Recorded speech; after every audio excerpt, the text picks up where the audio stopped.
Assalamualaikum warahmatullahi wabarakatuh. Pertama-tama marilah kita panjatkan puji syukur kehadirat Allah Subhanahu wa taala yang Maha Pengasih lagi Maha Penyayang.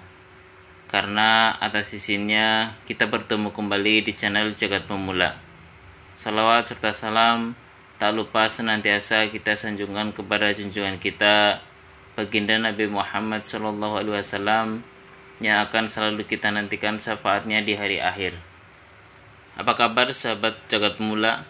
Semoga sahabat selalu dalam lindungan Allah Subhanahu wa taala, diberi kesehatan, dilapangkan rizkinya, diampuni dosa-dosanya, dan dipanjangkan umurnya. Amin. Amin ya rabbal alamin. Amalan apapun yang sebenarnya bernilai mulia di mata manusia tidak bisa menjamin diterima di sisi Allah Subhanahu wa taala, lantaran ada faktor lain yang menghalangi diterimanya amalan tersebut. Salah satunya adalah penyakit hati yang bernama riya atau pamer. Karena karakteristik riya sendiri adalah memalingkan tujuan beramal yang mulanya berorientasikan mencari keridhaan Allah kepada orientasi mencari perhatian dan pujian manusia.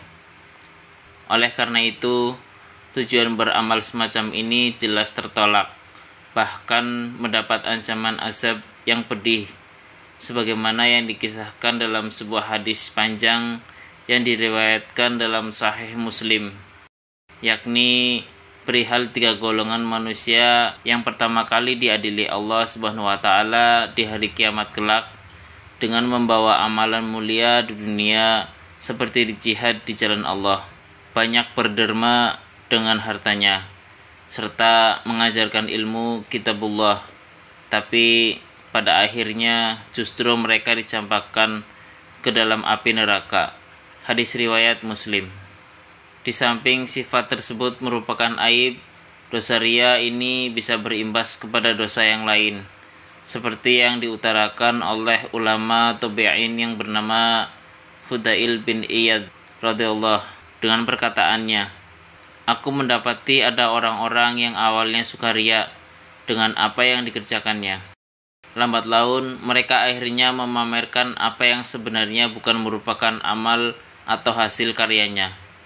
Fenomena riya yang sudah tidak asing lagi terdengar dan didapati dalam kitab-kitab klasik para ulama begitu relevan dengan fenomena zaman sekarang yang lebih dikenal dengan pencitraan dengan konotasi negatif. Hal itu bisa tergambarkan pada seorang yang awalnya memperbagus amal ibadah atau amal soleh dan ketaatan, namun tercampuri oleh riya yang membuatnya ingin dianggap sebagai sosok ahli ibadah, dermawan, atau rajin dalam membantu sesama. Dan berdasarkan pengamatan pada umumnya, dampak negatif dari pencitraan tersebut adalah menjadikan seorang ingin menaikkan rating pujian orang terhadapnya, karena yang penting baginya adalah pujian orang, tak peduli dengan cara apapun yang dia lakukan. Anehnya lagi, ketika kemampuan dan kemauannya terbatas untuk meraup banyaknya pujian, maka ia akan mengklaim suatu hasil, program, proyek, atau keberhasilan suatu hasil yang dilakukan oleh orang lain sebagai usaha dia. Ini merupakan hasil dari pengamatan yang jelas dan jeli, bagaimana penyakit riya menjalar dan berproses hingga membuahkan dosa baru, yakni kedustaan, demi mendapat pujian banyak orang. Hal ini terbukti tatkala pelaku seorang sedang melakukan aktivitas pencitraan, ia berharap ada orang lain atau bahkan banyak orang yang bisa menyaksikannya. Cara lain bagi orang yang berkepentingan melakukan pencitraan adalah dengan menampakkan ibadah tertentu di momen tertentu agar orang lain menilai bahwa aktivitas itu sudah melekat dengan dirinya dan sudah menjadi kebiasaan hariannya. Padahal aktivitas itu bukanlah kebiasaan aslinya. Inilah pencitraan yang mengandung kedustaan yang berbaur dengan riya. Bahayanya tidak hanya mengenai pelakunya, tetapi juga mengecoh banyak orang hingga mereka mengikuti ambisi pelaku berikutnya. Sebenarnya pada batasan ini saja sudah berbahaya, karena ibadah atau amal tidak diterima ketika terkontaminasi dengan sifat riya. Dan ini masuk dalam kategori syirik, meskipun ashor, kecil. Riya memang tercela, tapi sebatas membahayakan pelakunya saja. Meskipun demikian, siapapun yang berharap agar amalannya terjaga dan diterima di sisi Allah, ia akan selalu mewaspadai perbuatan yang bisa mencelakakan dirinya ketika beramal. Perihal mewaspadai dan meminta perlindungan dari sifat riya ini sudah pernah dicontohkan oleh generasi Salafus Saleh, sebagaimana Imam Bukhari meriwayatkannya dalam Adabul Mufrad. Dulu ada seorang sahabat Nabi SAW yang apabila dia dipuji mengucapkan, "Ya Allah, jangan Engkau menghukumku disebabkan pujian yang dia ucapkan. Ampunilah aku atas kekuranganku yang tidak mereka ketahui, dan jadikan aku lebih baik dari penilaian mereka terhadapku." Hadis riwayat Bukhari.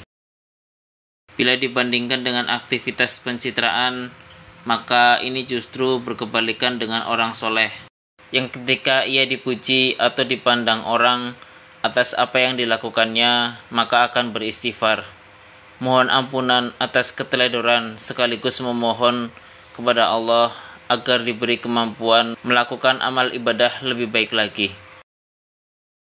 Hikmah berharga yang bisa diambil dari fenomena semacam ini adalah agar kita senantiasa menjaga kemurnian beramal kita karena Allah, memohon perlindungan dari aktivitas yang bisa tercemari karena riya, serta mewaspadai sifat tersebut di setiap gerak-gerik yang kita lakukan. Biarlah Allah sendiri yang menilai segala kebaikan, meskipun tak ada seorang pun yang memberikan pujian, karena amalan semulia apapun di mata manusia tidak bisa diharapkan mendapat ridhonya, selama ada tendensi lain yang menyertainya. Demikianlah pembahasan mewaspadai penyakit riya di balik pencitraan. Semoga pembahasan kali ini bermanfaat bagi kita semua. Selalu dukung channel Jagat Pemula dengan cara like, komen, dan subscribe. Terima kasih. Wassalamualaikum warahmatullahi wabarakatuh.